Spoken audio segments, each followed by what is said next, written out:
Bonjour mesdames et messieurs, bon réveil et bienvenue dans ce journal. Demain c'est la Noël, mais déjà hier mercredi, la communauté musulmane a commémoré la naissance du prophète de l'islam, le prophète Mohammed. C'était donc la célébration du Mawlud. Nous y reviendrons dans nos prochaines éditions. Hier également, mercredi 23 décembre, le Conseil des ministres s'est réuni au palais présidentiel sous la présidence du chef de l'État, le président de la République Alassane Ouattara. Au menu de cette réunion, la privatisation de la BHCI, la Banque de l'Habitat de Côte d'Ivoire, l'exécution du budget 2015 et le retour des réfugiés. Nous y reviendrons également dans nos prochaines éditions. La Côte d'Ivoire a réussi avec brio son examen de passage concernant la 7e FEC, la 7e facilité élargie de crédit, ce qui lui ouvre les portes d'un 8e programme d'un montant de 35 milliards de francs CFA. Le conseil d'administration du FMI, le Fonds monétaire international, en a décidé ainsi au regard des performances obtenues par l'économie ivoirienne, notamment la consolidation de la croissance et des perspectives macroéconomiques, tout comme la rationalisation des dépenses budgétaires. On en parle avec Adama Koné. Fin d'année heureuse pour l'économie ivoirienne. Les conclusions de la 8e et dernière revue du programme économique et financier entre la Côte d'Ivoire et le Fonds monétaire international FMI sont tombées. La Côte d'Ivoire bénéficie d'une relance de la facilité élargie de crédit, FEC. Assurément, le FMI en a décidé ainsi au vu des performances réalisées par l'économie ivoirienne. La revue a donc vu que la performance cette année a été robuste en termes de croissance, en termes de déficit public qui a été inférieur à la mi-année par rapport à ce qu'on avait convenu, du fait notamment de la bonne tenue des recettes. Et donc c'est sur la base des performances excellentes, mais aussi en scrutant l'avenir, en discutant notamment par exemple le projet de budget 2016 et en voyant les intentions des autorités de continuer à maintenir, à poursuivre les efforts, les réformes pour pouvoir soutenir la croissance, qu'elle soit soutenable et que les finances publiques aussi soient maîtrisées. Du coup, le FMI ouvre encore ses caisses au gouvernement ivoirien. Au guichet, le pays pourra empocher 67,7 millions de dollars, soit 35 milliards de francs CFA. Le financement du Fonds monétaire n'est pas affecté à quelque chose de particulier. C'est un soutien général à la balance des paiements et au budget. Au total, les décaissements au titre de la facilité élargie de crédit se chiffrent à 722,2 millions de dollars, estimés en francs CFA à 363 milliards. Le taux d'intérêt des financements accordés au guichet FEC est de 0% et le pays ne commence à rembourser qu'après 5 ans et demi. À l'occasion de ces fêtes, le ministre des Transports a procédé le 22 décembre dernier dans la commune d'Adjamé au lancement de la campagne de sensibilisation à la sécurité routière. Cette rencontre a été l'occasion pour le ministre Gaoussou Touré d'inviter les conducteurs et usagers à plus de prudence. Estelle Brou, son reportage est commenté par Grace Kando. Le mauvais état mécanique des véhicules, la vitesse, l'alcool sont entre autres les causes liées aux accidents de la route. Au titre de l'année 2014, l'Office de sécurité routière OSER a enregistré environ 6 000 accidents de la route. Pour réduire le taux d'accidents, le ministère du Transport organise une campagne de sensibilisation à la sécurité routière pour le Mawlud et les fêtes de fin d'année. D'où le thème « Prudence et respect du code de la route pour des fêtes sans accident ». C'est une campagne extrêmement importante parce que la Côte d'Ivoire aujourd'hui est citée parmi les pays où nous avons un maximum d'accidents. C'est la raison pour laquelle le ministère actuellement est en train d'élaborer le plan stratégique national de la sécurité routière. Aujourd'hui, ce qui est important pour nous, c'est de faire en sorte que nous n'ayons pas d'accidents pendant ces fêtes. Une campagne de sensibilisation qui porte déjà ses fruits. On évite la vitesse, l'alcool et les autres excitants. On évite aussi les provocations surtout. Et puis une fois qu'on sait qu'on est un peu fatigué, tout de suite on se fait relayer par un deuxième. Je viens de Yamoussoukro, le voyage s'est très bien déroulé, le chauffeur s'est très bien conduit au rouleau. Il a respecté le code de la route. Le ministre des Transports, Gaoussou Touré, invite les acteurs du secteur du transport à plus de responsabilité en cette période de fête. La campagne de sensibilisation à la sécurité routière a débuté dans la commune d'Adjamé et s'étendra sur l'ensemble du territoire national jusqu'au 5 janvier 2016. Reportage signé Estelle Brou et Grace Kando. De son côté, Moussa Dosso, le ministre d'État, ministre de l'Emploi, des Affaires sociales et de la formation professionnelle, a signé avec le cabinet Libellule un partenariat de documents. Le document vise à faire la promotion de l'emploi des personnes en état de handicap physique. Marie-Christine Apro.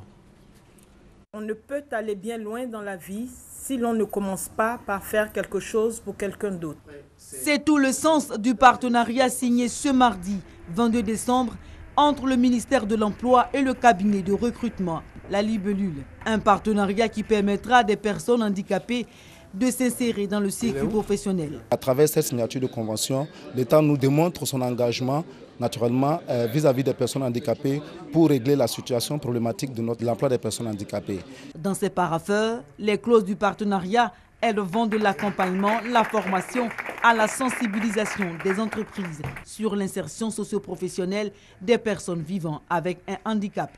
Les partenaires que sont le ministère de l'Emploi et de la formation professionnelle et l'agence de recrutement, la Libellule, s'engagent mutuellement à joindre l'acte à la parole. Dans la répartition des missions, de manière complémentaire et pour donner plus d'ampleur, le président de la République a demandé expressément au ministre d'État de développer des activités de formation et d'emploi, particulièrement pour les personnes en situation de handicap. Nous avons lancé l'opération « Une entreprise est égale à une personne en situation de handicap », sollicitant chaque entreprise ivoirienne à embaucher une personne en situation de handicap.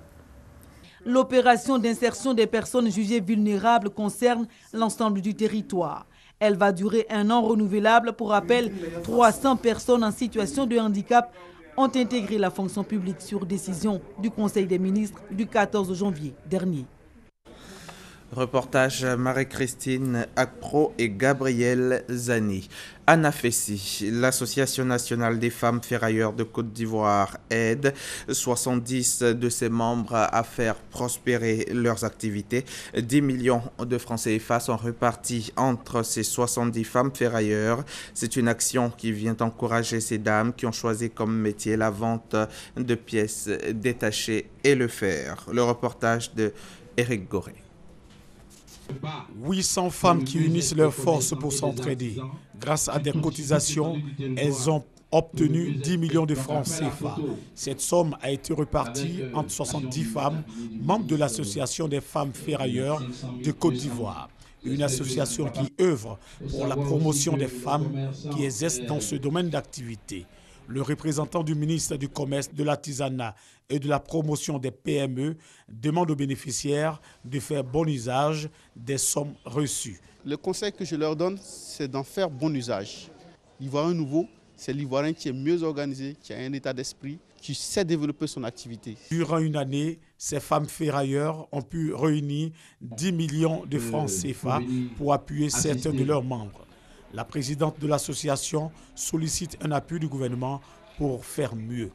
Quand on dit femme battante, le métier n'est vraiment pas facile. Vous savez, la ferraille, le fer, c'est difficile. Mais quand on trouve près de 500, 800 femmes dans ce corps de métier, elles ont besoin d'être soutenues. Aujourd'hui, il y avait pas mal de dames qui étaient là, qui ne faisaient rien, qu'on a pu octroyer aujourd'hui des prêts pour qu'elles s'installent à leur propre compte. C'est quand même pas assez. On demande à l'État de vraiment nous aider encore pour qu'on puisse faire mieux.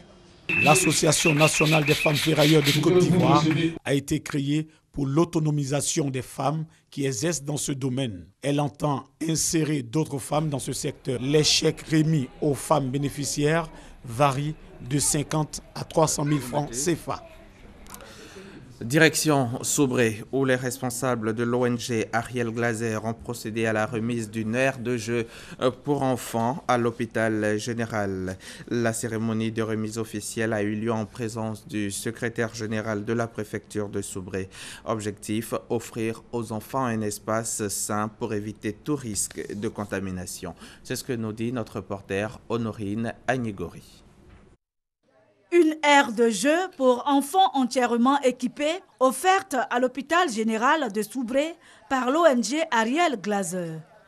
La remise de cet espace de jeu répond, selon les responsables de l'ONG, à un besoin d'offrir aux enfants des patients et des visiteurs un cadre de gaieté et de distraction dans un environnement sain, loin des zones à risque. Les enfants nous signalent des choses. Si nous le prenons à temps, nous pouvons véritablement les aider à se restaurer, à se reconstruire et à devenir celui qui doit devenir un homme par la suite.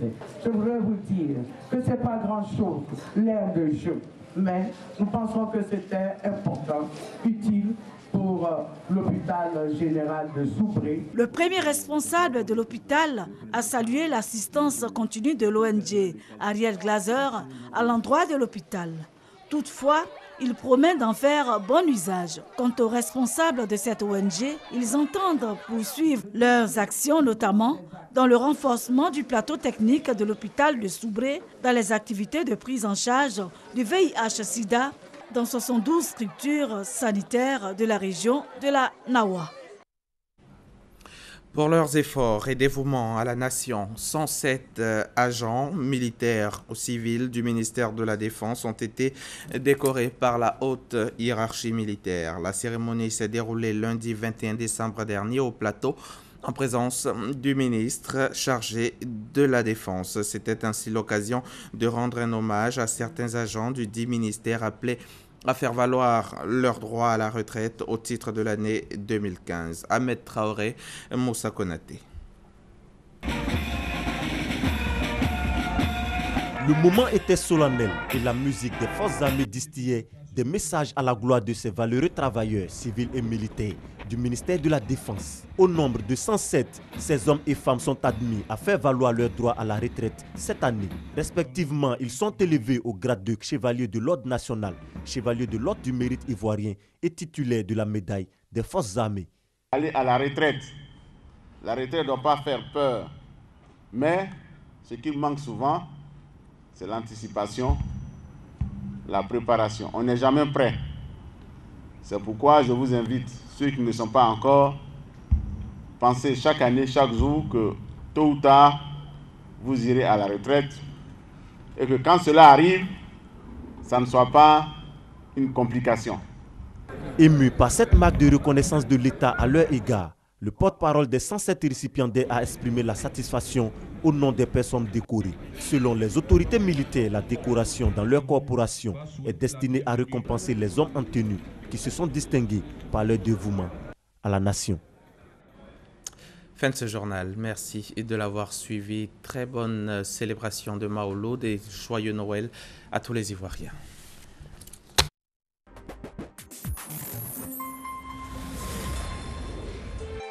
RTI 1, la chaîne qui rassemble.